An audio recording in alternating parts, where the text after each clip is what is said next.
Les voies de Dieu n'impliquent pas qu'il réponde toujours à nos prières. Le contraire est souvent la réalité. Nous ne prospérons pas nécessairement dans les voies de Dieu. Il n'est pas rare qu'elle nous apporte l'adversité.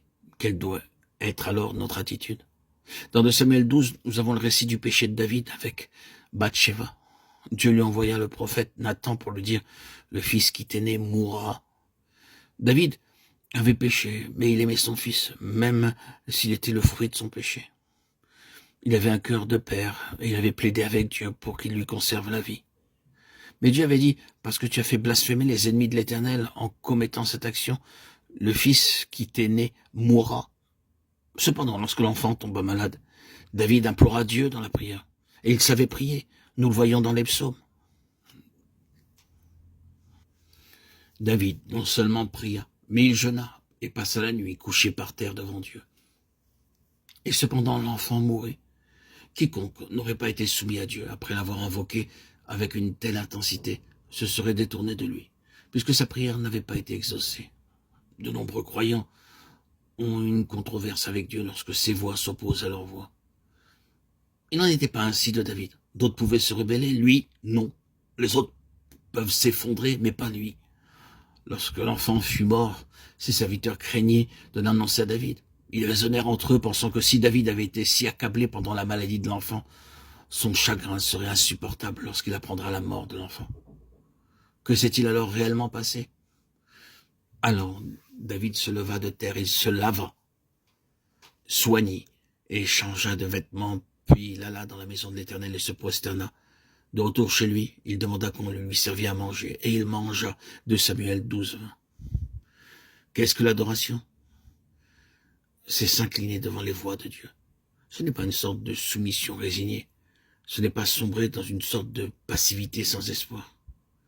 C'est la reconnaissance positive de la justesse des voies de Dieu. Il est souvent nécessaire pour Dieu qu'il doive manifester sa justice dans sa relation avec nous. Comprenez-vous ce que cela signifie? Quand nous péchons, il doit manifester aux yeux des anges, du diable, du monde et de tous ses enfants qu'il n'a en aucune façon partie liée avec notre péché. Il doit manifester sans équivoque possible devant les principautés et les puissances qu'il n'entend pas être impliqué dans notre iniquité. Quand nous sommes trouvés coupables à ses yeux, il ne nous repousse pas. Ses mains de maître nous saisissent et nous sommes éprouvés dans le creuset de l'affliction. Comment réagissons-nous à ce moment-là? Ceux qui connaissent Dieu et qui l'aiment lui disent alors « Oh, si mon affliction peut prouver ta justice, alors je dis Amen. Si tu veux faire connaître que tu es juste à travers ma souffrance, alors je reconnais que tu fais toutes choses pour le mieux. » Si de cette manière, la sainteté de ton caractère peut être manifestée, j'accepte avec joie ta manière de me traiter. Remarquons simplement que David était un être humain semblable à nous. La parole de Dieu met en lumière bien souvent ce que sont les sentiments humains. Elle nous montre que David était un homme comme nous. Il n'était pas dépourvu d'affection paternelle. Il aimait son enfant et il pria pour cet enfant. Certaines personnes se comportent de manière étrange. Ce sont des super spirituels et ils semblent pas vivre sur notre plan terrestre. David était un homme comme les autres et il ressentit cruellement la mort de son fils. Mais quand il vit la main de Dieu dans cette situation, il se prosterna devant lui et l'adora.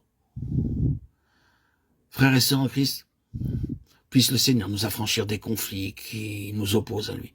Quand nous sommes confrontés aux frustrations et aux déceptions, nous pourrons l'adorer si nous discernons sa manière d'agir. Bien-aimés, chers amis, permettez-moi de vous dire une nouvelle fois que nul ne peut véritablement adorer Dieu sans s'incliner devant ses voies.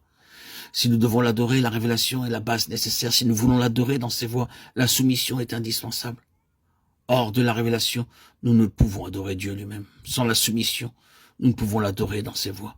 Nous devons parvenir au point où nous pouvons lui dire « Oh Seigneur, je veux me soumettre à toi-même ». Si ce qui a le plus de prix à mes yeux m'est enlevé, une telle soumission, c'est de l'adoration. Je considère comme une grande bénédiction pour ma vie d'avoir connu une certaine femme nommée Miss Barber. Souvent, peut-être même des centaines de fois, je l'ai entendu dire « Seigneur, je te loue pour tes voies ». De sa part, ce n'est pas une prière superficielle. Cela procédait des profondeurs de son être, et elle l'exprimait quand elle était dans de grandes souffrances. Les voies de Dieu ne signifient pas toujours que nous prospérerons dans ces voies, ni qu'il répondra favorablement à nos plaidoyers, même s'ils sont accompagnés par le jeûne.